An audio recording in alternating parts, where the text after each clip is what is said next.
All right, y'all. So this is going to be a fairly quick video. This is about a subject that I've heard about very sparingly. I actually only heard it about 3 months ago in conversation with somebody. Very matter of factly, they mentioned the fact that, as the caption states, Reverend William Barber II of the Moral Monday campaign of the NAACP, formerly North Carolina. I think he was the head of it. Also, former pastor of a church right here in Goldsboro, North Carolina, Greenleaf Church. Uh, Apparently, he at one time performed a wedding for two women. And this was, from my information, about 4 or 5 years ago.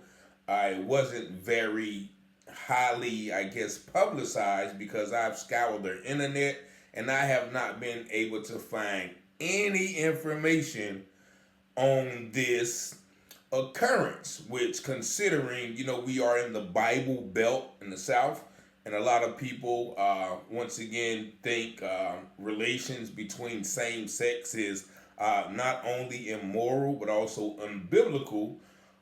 And so I am considering that should have been a highly publicized event with a very prominent and nationally known member of the clergy or the Christian faith performing such a ceremony that some, if not many, of the Christian faith believe that is in direct opposition to the Christian faith. Now, let me start off by saying, publicly, I have no problem with anyone who practices same-sex relations or alternative sexual lifestyles. If there are two grown, consenting, willing adults who are men and they want to play hide the salami roll with each other, and they get together and have a sausage party. That's all well and good. You have my you have my consent on that. If that's what you want to do. Also, at the same time, if there are two grown consulting women and they want to rub credit card slots and sliders together, with the absence of a credit card, then hey, once again, have at it. As they say, if you like it, I love it. And so let me, iterate that, I am not one to judge. Actually, me myself, I have participated in homosexuality. Now, before you get it twisted, this is what I mean. In my time in the streets and, doing other things, it was protocol, or not even protocol. It was preferred to me at one time not to engage in sexual relations with a woman unless she liked other women. It was, it was, I guess, promoted at that time, or it was a badge of honor. And also, there were many women who were indulging in that. I'm not gay, but this is me and my best friend, and we do it sometime thing, right? So I can't sit here and say that something is I've never participated in some way, shape, or form. Now, not the sausage party thing, but I did promote, actually. One time it was a point where I didn't date another woman if she didn't really like women, or I would try to push her to like women if she didn't already. And it was very rarely I had to push them. It was something strange about that area. But anyway, so I say all that, just put it once again, to put a disclaimer on it. Once again, as a man, as a traditional man, and also as a quote unquote Christian or believer, I don't agree, with that lifestyle. But I don't condemn anybody. I'm not, discriminatory against anybody. I love everybody.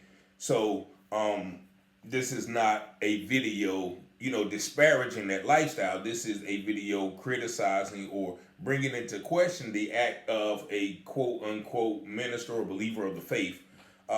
In that regard, in which he, done something that many people, I would say, once again, consider contradictory to the biblical principles. Now, um, me being from Goldsboro, North Carolina, and at that time, I think it was performed in Greenleaf Christian Church, and I think the people I talked to said it was about, once again, 4 or 5 years ago. And at that time, I was staying in Virginia, and I was probably somewhere at the time of the wedding. If it is in that time frame, I was somewhere probably with a bag of cocaine and alcohol and a girl myself. So once again, I'm not one to judge, but I'm just calling into question the I guess promotion of something that is considered unbiblical in scripture. And just to cite a couple of scriptures, and I'm not going to give you the address of the scripture, but there's some scriptures in the Old Testament whereas it says, "Man shall not lie with man as a woman, and woman shall not lie with woman, as a man."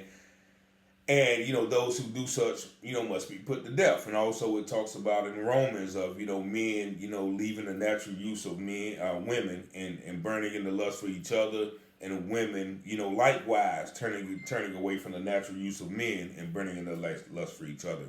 So those two scriptures by themselves, along with others, clearly condemn that lifestyle of many people have chosen to deal with today. So, my question is, once again, why didn't I really hear about it? Like I said, I've scoured the internet. I've looked for articles concerning the occurrence, and I haven't been able to find any, but I have talked to, once again, a few and several people, who have been there, and they all say the same thing. Well, I heard of it, but, it wasn't really, that publicized. It was like, it was publicized, but privatized, if that makes sense. And it does make sense to me because as one of the people I spoke with said, and as you can see that right after that time, it was when the great Dr.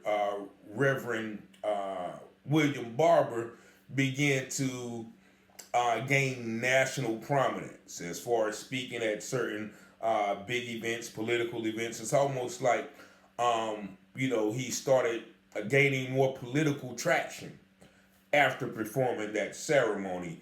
And of course, if you follow like the music industry or the entertainment industry, they talk about certain rituals that you have to perform, quote unquote, to make it to a certain level.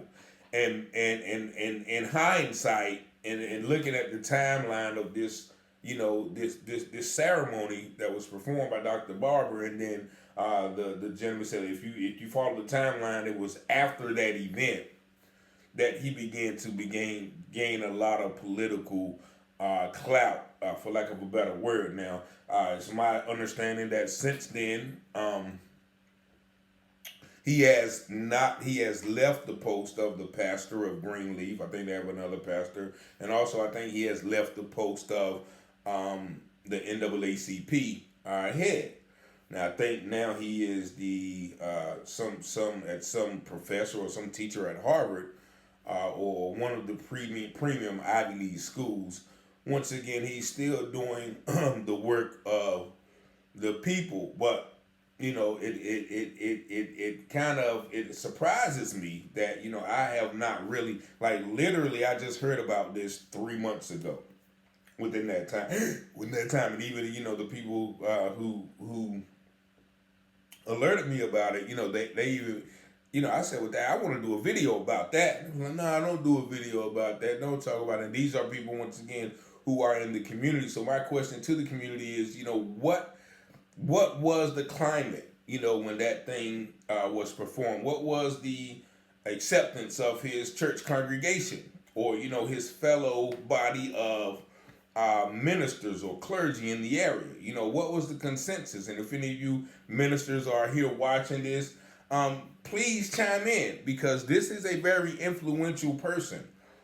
This is a very influential individual, not only in this community, but also in the nation. Me personally, I have a lot of respect for Dr. William Barber because I have actually worked on or worked with or had been invited to some of his campaigns. I remember in the 2012, 2013 arena when he was doing the game conference. I was invited there. I spoke to the certain aspects of those participants and everything. I've actually did the walk. I think, and rest in peace, Kyrie. I think the young gentleman name was who was killed by the Fairview store right around that time. Kyrie Roberts, rest in peace, and once again, peace and blessings to his family. But it was during that time we started a walk at the Fairview store, and we walked through Fairview, and it was actually one of my first times working with Dr. Barber. And the funny story about that is, now we walking through the neighborhood, right?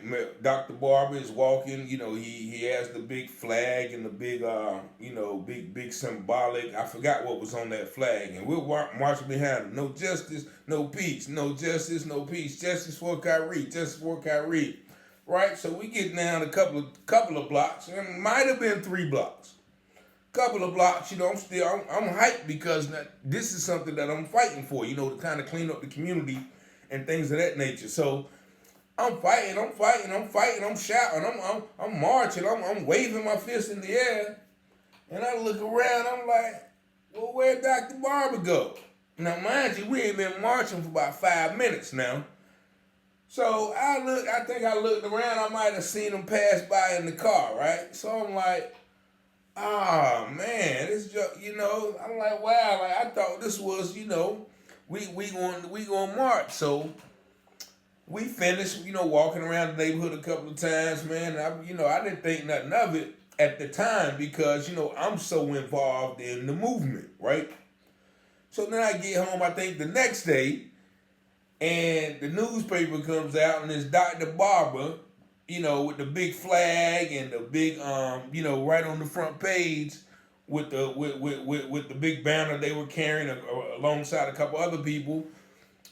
And, it was very Dr. Barber leads march and blah, blah, blah, all of the things. But I'm thinking, this joker just came out here as a publicity stunt. In my opinion, in my experience now with these things. He came out there for the photo op and then he was on, which, it kind of was like, man, this was going on. Now, that happened in 2012. Now, once again, this happened, I think, 3 or 4 years ago, 4 or 5 years ago, which, once again, I guess, the people I've talked to think, okay, well, maybe it was a political gesture to, once again be accepted in the Democratic Party. We know that the promotion or the acceptance of, all lifestyles, even those considered by many to be in direct opposition to Christianity, the Democratic Party promotes and accepts and propagandizes and, actually, almost condemn those who don't disagree with it. So maybe, that was a way of him gaining, political traction or political recognition in that party. Nevertheless, the reason, being, whatever reason it was, I find it kind of just hard to believe that it wasn't such a big issue. And maybe it was a big issue at the time. Maybe I just missed it. But I do want, other ministers and other church individuals to chime in. And, once again, I'm not condemning anybody. And I hear the arguments, well, everything is sin, fornication is sin, all of those, but we're talking about this particular quote unquote sin. So, let's not deflect on the subject matter is, why many people, and I guess it's not just Dr. Barber, but many people have started to accept a lifestyle in the church that completely contradicts, what many interpret the Bible to say about things of that magnitude. And once again, much love to anyone who wants to live that lifestyle. I always say it like this, I compare it to, like I don't promote my brothers out there selling drugs, right? But I love them. I wish they would change. But I don't agree with their lifestyle, or whatever the case may be. If you're out there robbing, I don't want you to keep robbing. I love you, but I don't agree with your lifestyle. So it seems like, on the contrary, when anybody disagrees with this kind of lifestyle, it seems, oh well, you're not loving, or you're hating, or you're oppressing. And my response to that is, something like this. Like, I related to, say, okra now, right? Now, say I don't like okra, right? I don't like okra. I don't eat okra, or whatever. Now, I don't care who eats okra, right? If you eat okra, if you like okra, fine. Fine with, eat all the okra that you want. But my issue with that is, okay, now, if you tell me I have to like okra, I have to grow okra in my backyard. I have to tell my children that they must like okra. Or you try to force me to eat okra, then that's when, it kind of crosses the line. And I think that's what, sometimes when people disagree with that certain lifestyle, that you're touted as a hater, or insensitive, or oppressive, or non-loving, or even non-Christ-like. So I related to that okra comparison. Like, I don't care what you do, but when you start telling me that I have to accept what you do, and I have to promote what you do, then that is another question all of itself. But yeah, I don't want this video to get off the point. The point is, that why hasn't this been more publicized? Right here in Goldsboro, North Carolina, I know it's a small town, and Dr. Reverend Barber is a very imposing figure, not only physically, but also, spiritually, or, even iconically. He's an iconic figure. And, with his, prestige, and with his popularity, I don't know why that, once again, I have not heard of this, but also with his prestige and popularity, he has the ability to influence a lot of people to say, okay, well, if Dr. Barber did it, maybe I should do it. And once again, like, I couldn't help but to think, okay, would Martin Luther King have done that? Right? I thought about Malcolm X, and that's one of my, once again, one of the people I study a lot, and I have no doubt in my mind, he wouldn't have did that. He left the Nation of Islam when he heard that Elijah Muhammad was having sex with his secretaries. Many of them were underage, allegedly. So I have no doubt of what he would do. And once again, it's like, okay, well, was he forced to do it? To gain the political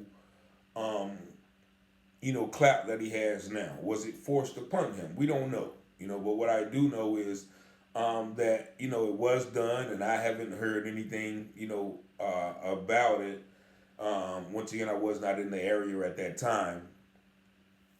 But yeah, y'all tell me what y'all think, man. Y'all tell me what y'all think? Shout out to all of my brothers and sisters, no matter what sexual lifestyle that you practice, because once again, I was very involved in a lot of sexual deviancy at one point in my life. So I'm definitely not going to judge anyone about what they do sexually, but also as a member of the Christian faith, we also have to address certain sins. And once again, not all sins. We have to address all sins. I'm going to say it like that. We have to address all sins. So one sin is not exempt because it's being more and more accepted or promoted in certain circles in society today. So this was just something that was on my mind.